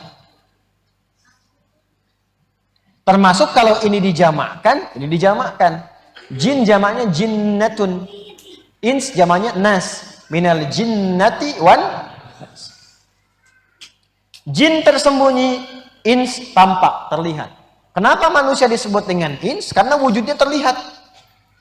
Kenapa jin disebut dengan jin? Karena tersembunyi, nggak kelihatan. Ya, makanya kalau ada orang itu bisa melihat jin, itu bohong itu. Nggak ada yang bisa lihat jin karena tersembunyi. Kecuali sedang kemasukan jin. Ingat itu, karena jin melihat sesama jin. Ingat ya, jin melihat sesama. Jadi kalau ada orang mengatakan saya bisa melihat jin, dia sedang kemasukan jin itu. Ingat kalimat itu, ya, ingat kalimat itu. Karena fitrah jin itu tersembunyi. Tidak tampak. Nah, pemahaman terbaliknya, kalau jin melakukan penampakan, itu tandanya jin sedang punya masalah. Dia sedang keluar dari fitrahnya. Ya. Apalagi manusia yang cari-cari penampakan jin. Halo? Jelas? Sebaliknya, manusia itu ins, terlihat, tampak, kelihatan. Wajahnya, ronanya, tampaknya. Nah, pengertian terbaliknya, kalau ada manusia yang selalu tidak ingin nampak, selalu tersembunyi. Ibu punya suami, sudah ada pintu depan, pulang ke rumah sembunyi-sembunyi. Ya kan? Handphonenya juga dibuka sembunyi-sembunyi. Maka pada saat yang bersamaan, suami ibu sedang jadi bukan. Ini yang bilang, Bu, yang ini nih. Bang, dari tadi nih kalau bukan ini itu tuh, Bu. Sedang jadi keluar dari fitrahnya, sedang punya masalah. Ketemu teman gak mau tampak, dari jauh ngelihat langsung cari jalan yang lain. Nah, berarti sedang punya masalah. Gampangnya begitu. Anak gak mau kelihatan orang tua, sedang ada persoalan. Gampangnya begitu. Itu sudah fitrah. Dari namanya sudah terlihat. Nanti bahas di pembahasan lain, ya. Kita mau khususkan dulu ke sini. Setiap ada jim dengan nun pasti nggak tampak. Janin. Itu jim dengan nun asalnya. Jim, nun, ya, nun. Janin. Tuh. Di dalam rahim seorang ibu yang tengah mengandung ada janin kan? Tapi kan nggak tampak secara kasat mata. Makanya disebut dengan janin. Jannah. Sering kita sebut dengan apa? Surga. Jannah. Kenapa surga dinamakan dengan jannah? Karena belum tampak sekarang dalam pandangan kita. Belum kelihatan. Jelas? Nah, biasanya semua kemuliaan, kebaikan yang ingin dicapai, tapi belum tampak dalam pandangan saat ini, itu disebut dengan jannah. Sekalipun itu kebaikan dunia yang diharapkan. Jadi jannah itu bukan hanya dalam konteks surga, termasuk harapan-harapan dunia, sepanjang dia baik, tapi belum tampak sekarang. Saya akan jadi jenderal. Kapan? Ya nanti, belum tampak sekarang. Yang penting saya berusaha, berikhtiar. Nah, itu jannahnya, itu yang ingin didapatkan. Insya Allah saya akan jadi triliuner dan banyak membangun masjid. Kapan? Nanti, belum kelihatan sekarang. Berikhtiar, itu jannahnya. Makanya nanti di surat Al-Kahf yang disunahkan dibaca setiap Jumat itu, malam, siangnya, selain Yasin, silahkan, mau Yasinan silahkan. Al-Kahfian silahkan, Al-Baqarahan silahkan, Ali Imranan, An-Nisaan silahkan, gak ada masalah. Nah, Al-Kahf itu di Al-Kahf itu ada 4 kisah viral dan semuanya punya hikmah. Makanya kalau ngaji Al-Kahf jangan cuma dibaca selesaikan, bagus dapat pahala, kisahnya dibahas, ceritain sama anak-anak. Cerita pembuka tidur itu kisahnya nyata. Ya, dan superhero-nya nyata di situ, bukan fiktif. Bukan dari nggak ada tiba-tiba ada, nyata semua. Ya. Dan kisahnya itu kan ada kisah para pemuda. Ini yang muda-muda tuh kita belajar. Ya, belajar. Dari situ tuh banyak inspirasi. Bagaimana menuju generasi muda yang terbaik, bagaimana punya visi yang bagus untuk ke depan. Visi yang disiapkan sekarang tapi berlaku ratusan tahun ke depan. Anak-anak muda itu kan cuman tidur aja jadi inspirasi. Cuman tidur, bayangin tuh. Tidurnya jadi pelajaran. Antum tidur, nyulitkan orang. Ini orang tidur 309 tahun masih membuat orang beriman. Antum tidur membuat orang beriman kesulitan gitu kan. Nah itu kan diperbaiki. Bagaimana cara tidur yang benar? Di Islam itu tidur aja ada babnya. Mimpi aja ada dalilnya. Di Islam tuh mimpi ada babnya. Nabi Yusuf kan jadi nabi karena mimpi kan. Jadi nabi karena mimpi. Mimpi jadi nabi. Antum mimpi jadi apa? Itu ada babnya tuh. Kadang-kadang itu berbagai hal besar itu dimulai dengan mimpi. Ya, taken from the dream, ya kan? Nah itu ya bahasa Chicago-nya kan? Ya, Chicago. Ambil dari mimpi, mimpi aja dulu. Ada harapan-harapan tuh. Balikan. Jadi kalau kita mau ambil teman-teman sekalian, kembali ke awal yang tadi kita utarakan. Jadi banyak hal-hal besar yang bisa kita dapatkan dalam kehidupan itu bermula dari hal-hal yang sederhana. Nabi Yusuf diraih dari apa tadi? Dari apa? Mimpi. Nabi Ismail dapat kemuliaan, Nabi Ibrahim dapat dari apa? Mimpi. Ada babnya sendiri.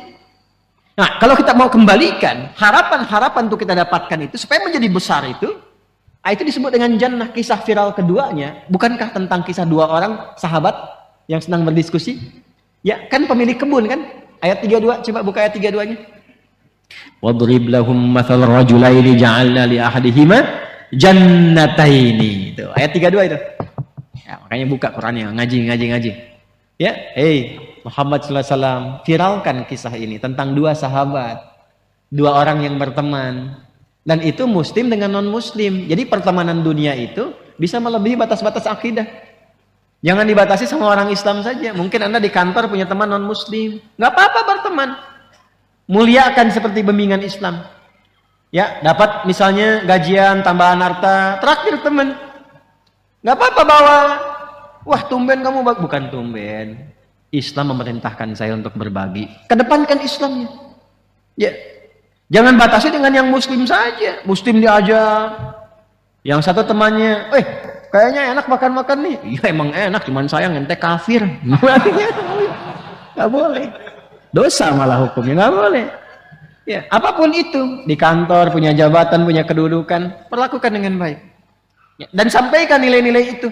Nabi Muhammad yang mengajarkan ini. Saya punya teman, namanya Syekh Al-Farisi, orang Kuwait, dai besar, tokoh luar biasa, bangun masjid ini, dan proyek terbesar beliau itu adalah memberikan kesan keindahan Islam dan keindahan Rasulullah SAW. Masih ingat gak dulu ada pembuat film fitnah itu yang dari Belanda? Masih ingat gak? Ya, ada film fitnah kan dulu yang orang Belanda yang bikin itu, dan di situ menuduh Islam dan Rasulullah SAW. Nah, itu apa yang terjadi? Beliau datang ke Belanda. Lalu jamu makan. Yang orang yang mencela itu diajak makan. Dan nggak pernah menyebutkan tentang Islam, tentang apapun, tentang macam-macam. Ya, ajak makan aja. Apa yang terjadi? Beliau nggak pernah mengatakan ini dari Islam, dari ini Nabi Muhammad begitu, tidak. Di servis yang sangat luar biasa, makanan yang paling enak di tempat yang paling bagus diundang. Setelah makan nikmat, nyaman, penasaran orangnya. Ya, Anda kenapa sampai begini dan sebagainya? Jawabannya sederhana. Inilah yang diajarkan oleh orang yang Anda cela itu, yang Anda bikin film itu, yang Anda menuliskan yang kurang baik tentangnya. Ini yang diajarkan beliau kepada kami umatnya untuk memuliakan, bahkan terhadap orang seperti Anda. Apa yang terjadi? Asyhadu an la ilaha illallah, asyhadu anna Muhammadar Rasulullah. Tidak lama masuk Islam, kemudian bahkan berhaji, difasilitasi, bertemu dengan imam Masjidil Haram. Saya ditunjukin fotonya, ini nama Imam Sudes, imam ini dan sebagainya. Sekarang menjadi dai dari pembenci Islam menjadi dai yang sangat terkenal di Eropa saat ini. Gitu. Jadi jangan pernah menyimpulkan bahwa orang-orang itu akan terjerumus dalam keburukan untuk selamanya, tidak. Mungkin banyak pelaku-pelaku maksiat itu calon-calon dai di masa depan yang diberikan hidayah oleh Allah Subhanahu wa taala. Jelas? Nah, di kisah viral itu yang kedua adalah tentang sahabat antara orang kaya yang dia non muslim dengan orang sederhana yang tawadu yang dia temannya yang orang muslim. Maka si orang yang belum beriman itu membanggakan kekayaannya. Ketika dia meraih itu dia sebut dengan jannah. Di jannah artinya apa? Yang pernah dia harap-harapkan belum tiba, sekarang muncul, punya kebun-kebun. Ya, kenapa kebun itu yang rindang? Kebun itu gini, kalau kebunnya itu rindang pohonnya, terus nyambung satu dengan yang lain, lalu meneduhi yang di bawahnya sehingga nggak nampak dari atas, itu disebut dengan jannah. Makanya kebun bahasa Arabnya salah satunya jannah. Kenapa disebut dengan jannah? Karena saking rindangnya seakan menutupi yang di bawah, tak nampak dari atas. Jadi masih ada kesan tersembunyinya. Dan digambarkan ada pohon anggurnya, ada kurmanya, di sela-selanya ada sungai-sungai yang mengalir di situ. Makanya orang-orang yang tinggal di padang pasir dan sebagainya, yang lekat dengan gersang dan seterusnya, kalau menemukan air, menemukan oase, menemukan kebun, itu seperti surga bagi mereka. Makanya kalau ke Bogor itu, Masya Allah, Jannatul Ardi, ini, surganya dunia itu ini. Jadi kalau orang Arab yang belum pernah ke Indonesia, apalagi ke Bogor, ya ke Cianjur, ke Sukabumi, ke Sumatera, itu kalau hujan, bukan di mobil, keluar, Masya Allah, katanya tuh. Kita nggak keluar, dia keluar. Ya, itu saking menikmatinya. Baru lihat satu sungai udah begitu, Masya Allah. Ya. Jadi nikmat apalagi yang kurang yang kita rasakan sebagai bagian dari negeri tercinta ini. Fabi ayyi ala'i rabbikuma. Coba lihat. Itu kita bangun sekolah, pohon pisang muncul sendiri. Cabut muncul lagi, nggak ditanam muncul tuh. Lihat, tongkat kayu dan batu jadi di mana itu adanya? Ya, bukan cuma di lagu kan? Ya, lempar kayu tumbuh. Singkong itu kan dari kayu aja, lempar tumbuh singkong. Ya, sungai-sungai banyak, air terjun banyak. Mau ke Cianjur sampai ke pojok Cianjur saya nemuin air terjun. Masya Allah, pantai di Lombok, Masya Allah, pemandangannya luar biasa. Sampai dengan ke Bali. Hampir di setiap sudut kita temukan tuh. Dari sekian choks point di Indonesia ada berapa? Masya Allah, itu luar biasa. Itulah jannah. Jannah. Jadi, saya ingin katakan begini. Yang ingin saya katakan, harapan-harapan dunia pun yang belum tampak. Ini ada atlet-atlet. Ini atlet nasional nih, sebelah sini. Saya gambarkan sebelah sini aja nih. Ada atlet-atlet nih, pengen jadi top nomor 1 misalnya. Ini ada atlet tenis meja sini, teman-teman. Ya, ada atlet kita juga yang peraih emas kemarin tuh. Harapan tinggi ingin dapat emas. Nah, itu jannahnya. Jannahnya. Antum yang bekerja, jangan tanggung-tanggung. Kalau usaha, pilih passion harta, jangan tanggung, kaya sekalian. Jadi nyari rezekinya jangan pas-pasan. Kalau memang memilih harta sebagai bekal ibadah, jangan tanggung. Pilih tingkat nomor 3. Pilih tingkat nomor 3, itu yang tertinggi. Kaya, 1, itu standar. Kaya banget di atas itu. Yang ketiga, kebangetan kayanya. Kaya banget, kebangetan kaya. Jangan tanggung, kaya sekalian. Nanti kekayaan itu jadikan bekal untuk menghadap Allah. Kalau nyari kedudukan, jangan tanggung. Yang paling tinggi sekalian. Yang paling tinggi. Ya, dengan ikhtiar yang benar tentunya. Nanti ada babnya sendiri. Ditempatkan di apa? Di militer misalnya. Ya, di kepolisian kah? Di kedudukan di kantor kah? Cari yang paling tinggi. Nanti dengan jabatan yang lebih tinggi itu kebijakannya bisa jangkauan lebih luas. Dengan luas jangkauan itu kebaikannya lebih terasa. Anda nggak akan ditanya berapa banyak harta yang dikumpulkan, berapa luas ilmu yang didapatkan, berapa tinggi kedudukan bisa diraih. Yang ditanya itu berapa amal soleh yang dihasilkan dari semua titipan itu. Berapa banyak orang yang sudah Anda kenalkan dengan Allah. Itu yang ditanya. Itu ilmu yang tinggi-tinggi itu. Nggak akan ditanya berapa IPK-nya. Yang ditanya itu dengan ilmu yang Anda dapatkan, sudah berapa amal soleh yang dihasilkan. Nah, nanti percikan dunia yang diraih itu jadi bekal akhirat. Makanya di akhiratnya diberikan lebih. Dijamakkan bentuknya dari jannah menjadi jannat. Jannatin tajri min tahtihal. Saya akhiri dulu. Dari jannah ini dibentuk jadi jamak. Di pertemuan terakhir saya sampaikan Nabi memberikan kata kunci. Semua bentuk surga yang Allah janjikan dengan bentuk jamak itu, kata Nabi, ada 8 pintunya. Kalau mau dicatat boleh referensinya. Hadis riwayat Al-Bukhari. Di dalam tema atau kitab Bad'ul Khalqi, topiknya Bad'ul Khalqi, subtopik yang ke-9. Nomor hadisnya 3257, 3257. 3257 tentang sifat abwabil jannah, subtopik yang ke-9, posisi paling kanan pertengahan. Udah?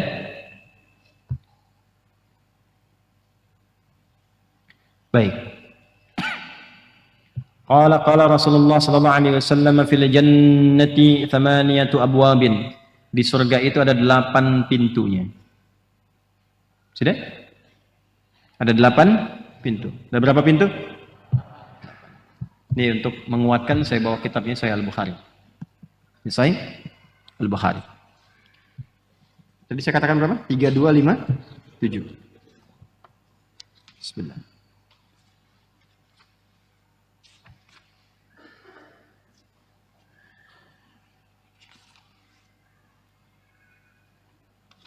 Ya, betul. Sifat abwab, bab sifat abwabil jannah. Siapa yang bisa baca? Bisa baca? Coba baca. Anak muda nih. Mainnya. Kalau saya salah, saya kembalikan ke Sudan ya. Ini murid saya. Kita kirim ke Turki, dari Turki kirim ke Sudan. Sekarang sedang pendalaman di sini. Beliau ahli Quran, sudah 30 juz. Nah, sedang belajar dengan saya di sini dan belum nikah, Bu. Tapi memang saya bentengin dulu, ya. Baca. Bismillahirrahmanirrahim. Qala muallif rahimahullah taala, haddatsana Sa'id ibn Abi Maryam, haddatsana Muhammad bin Mutarrif, qala haddatsani Abu Hazim an Sahal bin Sa'ad radhiyallahu anhu anin Nabi sallallahu alaihi wasallam qala fil jannati 8 abwabin fiha babun yusamma ar-rayyan la yadkhuluhu illa as-shaimun. Baik. Rawahu Muslim. Ada yang dan juga diriwayatkan di Muslim. Betul, nomor hadis 3257. Fil jannati, di surga itu 8 abwabin, ada 8 pintunya. Minha, di antara pintu itu ar-rayyan, ada yang dinamakan ar-rayyan. La yadkhuluhu illa as-shaimun. Tidak masuk lewat pintu itu kecuali ahli puasa. Orang yang terbiasa puasa. Itu 1 pintu, tapi penegasannya 8 pintu. Nanti ada di hadis-hadis lain, termasuk dalam Sahih Muslim. Disebutkan bahwa di surga ada 8 pintu. Nanti faman du'iya min babis shalah. Boleh dicatat. Ada yang akan dipanggil dari pintu salat. 1. Jadi kita sudah dapat tadi pintu ar-rayyan ya. Siapa yang masuk lewat pintu itu? Orang puasa. Yang kedua, man du'iya min babis shalah, dari pintu as-shalah. Pintu salat. Yang ketiga, man du'iya min babis shadaqah, dipanggil dari pintu sedekah. Sudah? Kemudian faman du'iya min babil jihad, dipanggil dari pintu jihad. Sudah berapa? 1 apa? Rayyan. Yang kedua, salat. Yang ketiga, yang keempat. Nah, ini 4 langsung yang disebutkan oleh Rasulullah SAW. Kalau disebutkan oleh Rasulullah, berarti ini yang pokok. Ini yang pokok. Jadi kalau kita mau dapatkan yang pokok, maka komitmen pada yang 4 ini. Salat jangan tinggal. Puasa latih. Dari Ramadan tambah sedikit sunnah, mulai latihan. Sedekah. Sedekah itu bukan hanya lewat uang, Semua jenis kebaikan yang mampu dilakukan disebut sedekah. Berbagi makanan, besok Jumat mau bagi-bagi. Jangan lihat berapa yang bisa diberikan. Yang penting kita ingin mengamalkan hadis Nabi. Gitu. Titipkan. Saya cuma punya kurma 10 misalnya. Bungkus satu-satu, titipkan pada orang yang pakai nasi kotak. Masukin satu. Saya cuma punya air. Nggak apa-apa. Simpan. Masukin tekonya, simpan di situ. Niatkan. Perkara orang minum atau tidak, itu bagaimana Allah menggerakkan dia. Yang penting kita sudah berniat untuk menerjemahkan apa yang Nabi pernah sampaikan. Dan di niat itu kita dihisap. Pahala udah ada. Jadi begitu sudah bikin ditaruh, pahala sudah turun. Tinggal nanti ikhlas atau tidak, itu yang mengurangi atau menambah pahala. 4 bagian ini. Jihad itu berjuang dengan sungguh-sungguh. Ya, nanti babnya naik sampai ke puncak tertingginya. Bekerja itu jihad. Kalau diniatkan untuk ibadah. Ibu merawat anak, menjaga suami dalam kebaikan itu jihad. Sepanjang diniatkan untuk ibadah. Ya, anak-anak sekolah itu kalau disekolahkan di tempat yang baik untuk mengenal Allah itu jihadnya. Pahalanya banyak. Sampai tingkat tertingginya kalau negara kita memanggil. Ada invasi dari luar, darurat kita harus keluar. Bela negara ini. Jadi yang terdepan dan niatnya untuk ibadah. Itulah jihad yang tertinggi sampai kita wafat. Dulu kan ulama kita ada resolusi jihad kan? Nah, makanya bab jihad itu bagi orang Islam itu penting. Salah satunya apa? Untuk bela negara. Makanya pelajarannya ketat, kurikulumnya diatur. Jadi nggak sembarangan. Ini yang harus diluruskan. Ya, jihad itu bukan tembak orang sembarangan, bom orang sembarangan, ini itu. Nah, itu yang keliru. Ya, jadi keras, jadi radikal sehingga muncul Islamofobia. Bukan itu. Mesti diajarkan. Nah, yang paling bahaya adalah ketika muncul persepsi, oh ini nggak bagus, akhirnya dihilangkan dari kurikulum. Nggak diajarkan, itu yang salah. Harusnya dibentuk tim, ulama mengajarkan, diberikan babnya. Tentara yang muslim, polisi yang muslim, belajar itu. Sehingga kekuatan untuk mencintai negaranya makin tinggi. Dan tidak merasakan sia-sia dalam pengorbanan itu. Makanya dulu itu ada resolusi jihad. Bahasi Masyari keren, Hadratus Syekh itu muncul resolusi jihad. Berjuang semua. Jadi kita itu, sebagai orang Islam, sudah pasti cinta negara. Nggak boleh ada orang Islam tinggal di tempat tertentu, ya melukai negaranya, itu nggak mungkin. Pasti berbuat yang terbaik untuk tempat yang dia pijak. Makanya nanti kalaupun Anda belajar, nih ya teman-teman nih yang sudah sukses di luar, pulang, bangun negeri ini, cintai negeri ini, bangun, karena itu amanah dari Al-Quran. Ya, di tempat yang kita pijak itu yang kita makmurkan. Bangun koneksinya satu-satu, apapun yang Allah amanahkan kepada kita. Ya, jangan dipecah-pecah, tapi disatukan. Makanya nggak boleh saling terpecah belah. Ya, nggak boleh saling menyudutkan, menjelekkan, ya, atau dibawa untuk terpolarisasi macam-macam. Kita menyatu dalam kebaikan. Doakan orang, ajak, tampilkan yang baik-baik. Itulah Muslim. Beda pandangan boleh, beda pendapat boleh, tapi semua keragaman itu disatukan dalam satu cita-cita yang sama. Kalau kita Muslim, niatkan untuk ibadah, baktikan untuk negeri, tapi niatkan untuk ibadah pada Allah Subhanahu Wa Taala, sehingga dunia pun dikenang secara baik, di akhirat dapat kemuliaan. Jelas? Nah, dan tidak akan pernah ada ulama yang mengajarkan pertentangan, apalagi dengan hukum-hukum negara, apalagi Indonesia. Ya, karena Indonesia itu hukumnya dibuat tidak bertentangan dengan agama. Jadi salah kalau ada yang bertanya misalnya, bagaimana hubungan antara Islam dengan Pancasila? Jawab, hubungannya baik-baik saja, tidak ada masalah. Ya? Nah, karena keduanya nggak bisa dipertentangkan, pasti akan mensupport dalam semua nilai kebaikan. Sila pertama apa? Ketuhanan yang Maha Esa. Nilainya di Quran ada, Qul huwallahu ahad. Sila kedua apa? Kemanusiaan yang adil dan benar. Innallaha ya'muru bil adli wal ihsan, ada dalam Quran. Ketiga apa? Wa'tasimu bihablillahi jami'an wa la tafarraqu. Keempat apa? Wa amruhum syura bainahum. Yang kelima apa? Keadilan sosial bagi seluruh rakyat Indonesia. Balik lagi, ya innallaha ya'muru bil adli wal ihsan wa ta'awanu 'alal birri wat taqwa. Kita sudah punya semua dalilnya. Lalu dilindungi itu oleh pasal 29 ayat yang kedua. Dibawa ke pendidikan, Undang-Undang Sisdiknas nomor 23 tahun, nomor 20 tahun 2003. Ya, bahkan dari pasal menimbang poin yang B itu. Ya kan, Undang-Undang Dasar tahun 1945 mengamanahkan kepada pemerintah untuk menyelenggarakan satu sistem pendidikan yang meningkatkan keimanan pada Tuhan yang Maha Esa serta akhlak mulia. Saya hafal itu. Nah, kita tuh menghafal itu untuk menjaga negeri sehingga menjadi paku bagi bangsa. Ya? Halo, kenapa pada diam ini? Ngajinya begitu, sehingga manfaatnya lebih luas. Ya, oke. Jadi tadi ada berapa? 4 yang pokok ya. Jadi siap, mesti siap. Nanti yang lainnya turunan. Makanya yang lain-lainnya itu tafsiran ulama. Ya, nanti ada pintu umrah, pintu zakat, belum disebut kan? Nah, pintu zakat, makanya kejar supaya bisa zakat. Jadi orang Islam itu kaya untuk berbagi dengan kekayaannya. Makanya ada skema zakat, ada infak. Jadi cari kaya itu supaya bisa zakat, bukan untuk update status. Jelas? Baik. Pintu zakat, pintu apa lagi tadi? Umrah, haji. Ya. Jadi setiap ada amal soleh, ulama menyifati itu. Sehingga Ibnu Abbas rahimahullah, ya, Ibnu Abbas radhiyallahu taala anhuma menyebutkan 7 jenis surga dengan semua tingkatan amalannya. Nanti yang ke-8 itu pintunya untuk semua. Nah, ini kitab yang tadi, Tafsir Al-Baydawi. Saya sebutkan ya, saya bacakan sekaligus menutup pertemuan kita malam hari ini. Bismillahirrahmanirrahim. Kalimat jannah wa jam'uha wa tankiruha li anna al-jinana ala ma dzakarahu Ibnu Abbas radhiyallahu taala anhuma sab'un.